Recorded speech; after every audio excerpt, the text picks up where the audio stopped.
Hello दोस्तों, नमस्कार। मैं प्रशांत कुमार आप सभी लोगों का इस channel online GS by Diwakar पर स्वागत करता हूं। जैसा कि आप लोगों को पहले ही अवगत कराया गया था कि इस चैनल पर भूगोल की कक्षाएं शुरू की जा रही हैं, जिनको कि मैं पढ़ाऊंगा। इसी क्रम में मैं आज आप लोगों के सामने अपनी वीडियो शेयर कर रहा हूं, जिसमें हमने चर्चा की है प्रश्नों का प्रारूप। विभिन्न एग्ज़ामों में अलग अलग तरह के प्रश्न पूछे जाते हैं, लेकिन कुछ एग्ज़ाम होते हैं जिनमें ऑब्जेक्टिव प्रश्न पूछे जाते हैं, जैसे नेट का एग्ज़ाम हुआ, पीजीटी का एग्ज़ाम हुआ, टीजीटी का एग्ज़ाम हुआ। ये वीडियो उन लोगों के लिए बहुत ही महत्वपूर्ण है जो पहली बार कोई भी एग्ज़ाम दे रहे होंगे और जिसमें बहुविकल्पीय प्रश्न पूछे जाएंगे। ऐसे बहुत सारे छात्र हैं जो भी एमए कर रहे हैं और नेट का एग्ज़ाम देना चाहते हैं, उनको ये जानकारी नहीं है कि एग्ज़ाम में प्रश्नों का प्रारूप कैसा रहता है। तो उनके लिए ये वीडियो बहुत महत्वपूर्ण होने वाली है। आप लोग हमारे साथ बने रहिए और हम शुरुआत करते हैं। जैसे कि आप स्क्रीन पे देख पा रहे हैं कि पहला प्रश्न है, संभववाद के जनक कौन है। तो सिंपल ऑब्जेक्टिव क्वेश्चन है ये। एक प्रश्न दिया गया है, उसके 4 ऑप्शन हैं, G Carter, Lucien Febvre, W Bunge, E G Semple. तो इसका सही आंसर है एल फैब्रे। आप टिक कर आगे बढ़ जाएंगे। ये सबसे सरल क्वेश्चन होता है और बहुत ही कम समय लेता है। इसमें आपको फैक्ट ज़्यादा याद करने पड़ते हैं ऐसे प्रश्न को हल करने के लिए। अगला प्रश्न देखते हैं, प्रश्न संख्या 2। निम्नलिखित श्रृंखलाओं को ऊंचाई के आधार पर घटते क्रम में लगाइए। इसमें क्या होता है, इसमें जो प्रश्न दिया रहता है उसमें हमें क्रम में लगाना पड़ता है, चाहे घटते क्रम में हो या बढ़ते क्रम में हो। जनसंख्या के आधार पर 4 राज्य दिए जाएंगे, बोलेंगे इनके बढ़ते क्रम में लगाइए या घटते क्रम में लगाइए।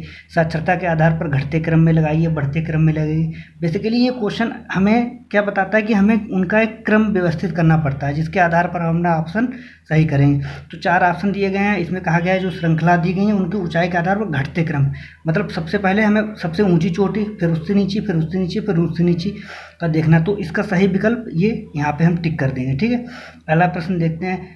अगले प्रश्न में, विद्वानों को उनके द्वारा प्रतिपादित मॉडल के साथ सुमेलित कीजिए। इस प्रश्न में क्या होता है, हमें सुमेल करना रहता है। एक सूची इधर दी गई होती है, एक सूची इधर दी गई होती है। इन सूची को हमें आपस में मेल करना रहता है, उसके बाद फिर हमें सही विकल्प चुनना पड़ता है। ये जैसे जैसे हम आगे बढ़ रहे हैं, प्रश्नों का जो स्तर है कठिन होना ज़्यादा हो रहा है।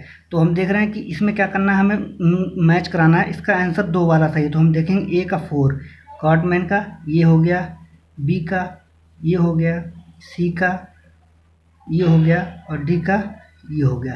तो इस क्वेश्चन को करते समय बहुत सावधानी बरतनी पड़ती है और खासकर 2 जगह। एक बार तो हमें यहाँ पे कोई गलती नहीं करनी होगी, फिर हमें विकल्पों टिक करते समय, मान ली कभी कभी हम लोग क्या करते हैं, मिलान तो सही कर देते हैं लेकिन फिर हम ऑप्शन अपना गलत टिक कर देते हैं। तो दोनों बातों पर हमें ध्यान रखना पड़ता है। ठीक है, अगले प्रश्न पर हम आते हैं। चौथा प्रश्न है, किसी वैश्विक शहर के लिए निम्नलिखित में से कौन सा एक कथन सही है। इस प्रश्न में भी कठिनाई बढ़ जाती है, क्योंकि ये प्रश्न हम तभी हल कर पाएंगे जब हमारा कॉन्सेप्ट बहुत क्लियर होगा। क्योंकि इसमें कथन दिए रहते हैं, 4 कथन दिए रहते हैं और पूछता है कौन सा एक सही है, यानी कि 3 कथन जो होंगे वो गलत होंगे और कोई एक ही कथन सही होगा। तो हमें अपने कथनों को बहुत ध्यान से पढ़ना है और उसके बाद अपने सही वाले आंसर को टिक करना है। जैसे इस क्वेश्चन का ये वाला ऑप्शन सही है। इसके अपोजिट एक क्वेश्चन आता है, उसमें पूछता है कि कौन सा कथन सही नहीं है, कौन सा कथन सही नहीं है। उसमें क्या हो जाता है कि 3 ऑप्शन सही होते हैं और एक ऑप्शन जो गलत कथन दिया गया था उसमें होता है। सबसे ज़्यादा गलती इसी क्वेश्चन को सॉल्व करते समय होती है, क्योंकि हम पहले से ही मानसिकता बना के चलते हैं कि हमें सही आंसर पे टिक करना है, लेकिन ये क्वेश्चन पूछ लेता है कि कौन सा सही नहीं है। थोड़ा सा हमें ध्यान रखना पड़ता है, इसका स्तर बढ़ जाता है और कॉन्सेप्ट को बहुत अच्छी तरह से पता होना चाहिए, तभी हम ये वाले प्रश्न को सॉल्व कर पाते हैं। आगे देखते हैं प्रश्न संख्या 5। इसमें क्या होता है, एक कथन दिया होता है, विश्व के अधिकांश विकासशील देशों की जनसंख्या में लगातार वृद्धि हो रही है। एक कारण दिया होता है, विकासशील देशों में घटती हुई जन्म दर और उच्च मृत्यु दर दर्ज की गई है। अब ये 2 स्टेटमेंट दिए गए हैं जिसमें से एक कथन और एक कारण है।